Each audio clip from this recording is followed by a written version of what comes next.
Top quality और consistent performance के लिए सिर्फ सिल्वर पंप। टॉप क्वालिटी और कंसिस्टेंट परफॉर्मेंस के लिए सिर्फ सिल्वर पंप, नाम याद रखना। असं आहे की काँग्रेसमध्ये सुद्धा जी प्रथा होती ती फार चुकीची राहिली असं माझं व्यक्तिगत मत तेव्हाही होतं आणि आजही आहे।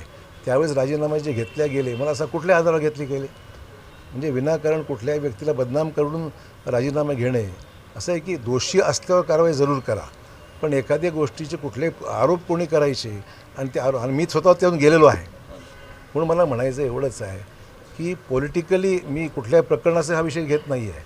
म्हणजे बीडचाही प्रकरणाशी संबंध याचा नाही आहे। मी जनरलिस्ट तुम्ही विचारलं म्हणून सांगतो, मी जनरल स्टेटमेंट माझं या एकंदरीत विषयावर आहे। राजकारणापोटी कोणाला बदनाम करण्याकरता राजीनामा घेण्याचं सत्र जे काँग्रेसच्या काळात होतं ते फार चुकीचं आहे। पॅनिक होऊन राजीनामे आरोप होतात, प्रत्यारोप होतात, राजकारणाचा भाग आहे, यात माझी तक्रार नाही आहे। परंतु केवळ आरोपाच्या आधारावर तत्कालीन काँग्रेसच्या काळात जे काही घेतलं गेलेलं आहे हे निश्चित चुकीचं आहे आणि राजकारणातून उद्ध्वस्त करण्याचा हा कार्यक्रम त्यावेळेस झालेला आहे हे मी सांगू शकतो।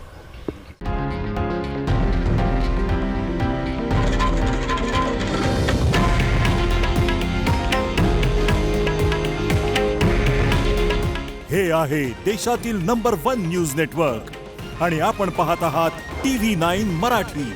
काळजी तुमची, हित महाराष्ट्राचं।